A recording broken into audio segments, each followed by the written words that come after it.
and you can go ahead. So questions for Coach Yates. Hey, Coach, welcome again to Cal. Can you talk a little bit about your continued transition to being in Berkeley after being down in Arizona for a while? It's been great.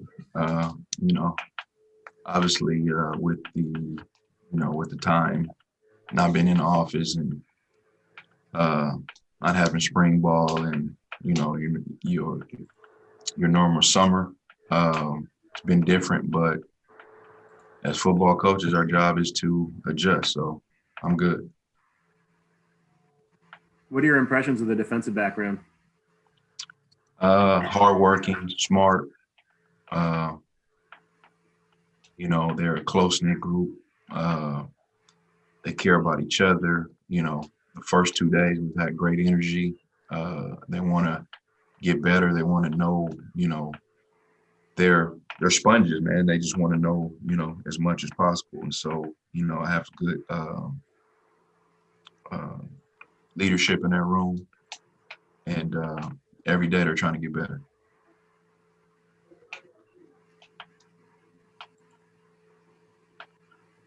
Can you talk a little bit about Josh Drayden? He ended up playing the max games that he could to redshirt last year to be able to come back and maximize his senior season. Obviously, things changed a little bit with Cam coming back. How does it look like his reps will primarily work out? Staying at nickel, transitioning to corner, and what kind of a presence has he been as a guy that's been in the program a long time? I'm kind of an old school guy, so I never like to give up too much information about who's going to be playing what. But he's going to play a lot. He'll play where we see fit of him helping us. Where he can help us win, and where we see him being a better player at. So with Cam being here or with Cam not being here, he's going to play a lot. And so, he was a guy that we thought with him playing the max games last year and then having to sit out and coming back, we expect big things from him this year, And so he's been a guy, once again, as far as, that room, he's a leader. He knows the defense. He's a playmaker. He brings great energy every day. And so we're excited to have him back.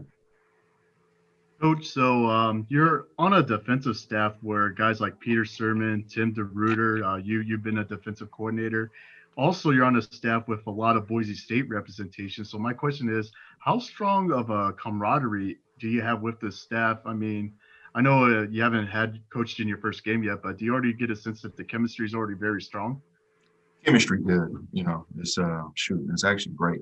The amount of knowledge. I mean, even if you go up to Coach Wilcox, between Coach Wilcox, Coach Sermon, Coach DeRuiter,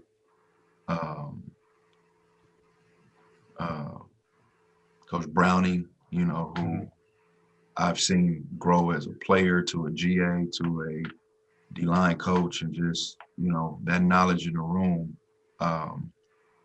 When you watch film and you're hearing guys talking through every position, you're learning a lot. If it comes from not only scheme but technique, eye placement, hand placement. So, whenever you're part of a staff like that, you appreciate it.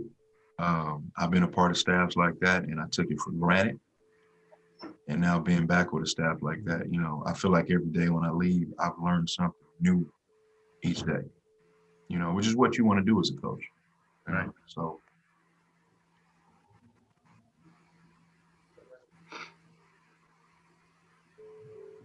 Coach, that DB room has gotten a lot of attention the past couple of years, and kind of had what looked like maybe its own bit of culture in it within the defense. But a new coach with yourself and several of the leaders from last year's group being out, just how would you describe how the room is forming now?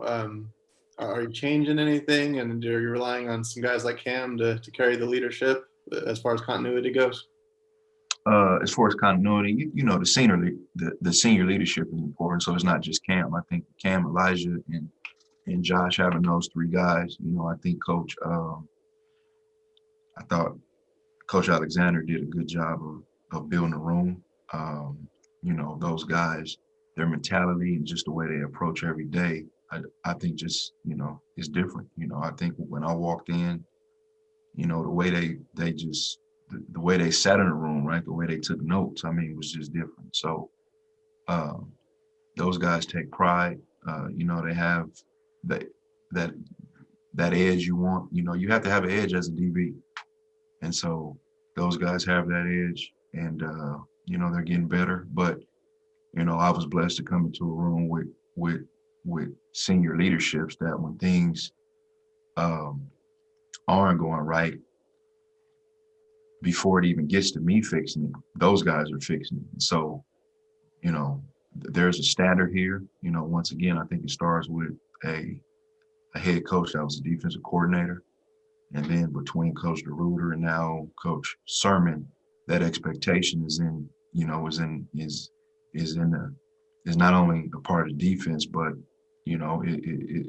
it's in my room as well. And so for me, it was a easy transition. The hardest part for me was just not being able to not have spring ball with these guys and just be around them. So being around them every day and being able to coach them, if you think about it, for me, I've been here since January, and this was my 6th practice, with these guys, right? Because we had 4 in the spring, and then we've had 2. And so just being able to get into the room and for those guys to hear me and learn my, how I coach and how I teach and my expectations, so there is some things that's different, but not much. And curious on a bit of a different note with the freshmen, kind of the recruits you inherited, just the transition of getting to know those guys. Any early impressions? And it's probably too early, but just if anyone's caught your eye so far with what you've gotten to see. Yeah. Once again, the culture is what it is. So when you have a culture like the culture they have here, whenever you have new guys come in, like I said, that room kind of controls itself. So those guys are learning the expectation, Day one, you have some young guys not running to the ball. And so when you get to the meeting room, you watch film, before I can even say anything, you have, Elijah Hicks or you have Josh already getting on those guys about running to the ball, finishing plays. And so the culture is what it is. But those young guys are doing well, it's hard to tell right now, in 2 days, because I like to say we've been wearing pajamas, and so we've been wearing, helmets, no pads or nothing. So to me, everybody looks tough when you're wearing just jerseys and a helmet. So, we put the pads on today, and so it'll be a little bit different now. So we'll see. Do any of the DBs you're coaching now, do they kind of remind you of past guys you've coached before, or is it still kind of too early to tell? I mean, that's always, guys, I've coached DBs for 18 years. So, that's a lot of DBs that you can compare guys to. I just think everybody's different. Every place is different. Every culture is different. So, the comparison, right now is tough. They are who they are, so this group is who this group is different. Like I said, I'm excited, man, because they love to be coached. They come in, they work, they have energy on the sideline. You have energy, they have fun. When things go wrong, they have that mentality to bounce back and fix it and not let it happen again. And so, they just love to be coached. They just want to be coached. They want to do it right. And I feel that's from the top down. I think that's from the staff on down to the players. And so I like the fact I'm part of the staff that we all want to be on the same page. We all want to speak the same language. And I think Coach Sermon is doing a good job of getting us together as a staff, and we get in that room and we make sure we're on the same page. So when we get out on the field, we're all speaking the same terms, same language, and there's no, well, coach told me this or coach told me that. No, we're all on the same page. I don't know if this was ever asked, but you coached a young Gerald Alexander. What was he like on the football field? He was Drew was smart. Drew was athletic.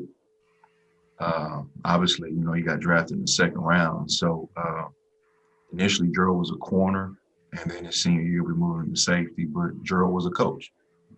So it's for me, him being a coach and being with the Dolphins, it didn't surprise me that after he got done playing, he was a coach, because he was that way as a player. So I would say two of the smarter safeties I coached was Gerald Alexander, and then the guy he played next to was Marty Tapman. So those two, I mean, on the field, they were, similar, a comparison to Cam and Josh and,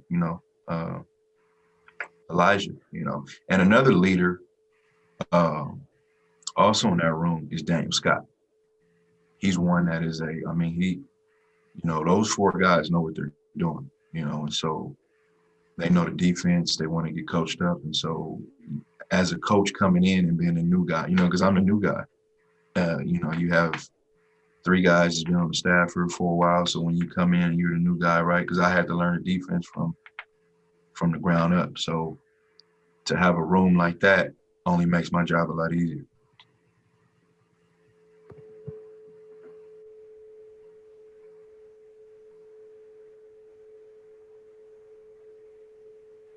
Coach, you've got, as you mentioned, quite a few leaders returning in the group, but it would seem a lot of spots open for grabs in the two deep still, in the second team especially. Just how competitive do you foresee this camp being, and how does the circumstances change how you might evaluate those spots? Oh, it's competitive. It's competitive because we're going to make it competitive. And so, we're going to put the best, 4 or 5 on the field. And then, really you need to, because you don't know what can go on. So really you need to probably have, 10, 12 guys deep, when you look at special teams and stuff like that. So, it's real competitive. So guys are out there competing, right? You have guys that want to play, right? You got guys that want to get on the bus, but you have Trey Pastors doing well. Isaiah Young is a guy, right? Just getting, he's getting better.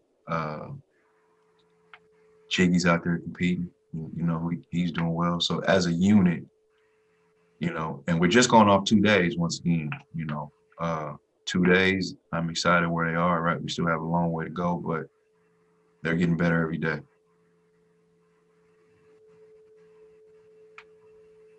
Could you also speak on, they talked about adding the nipple position more and maybe going back on that a little bit just because of the time constraints.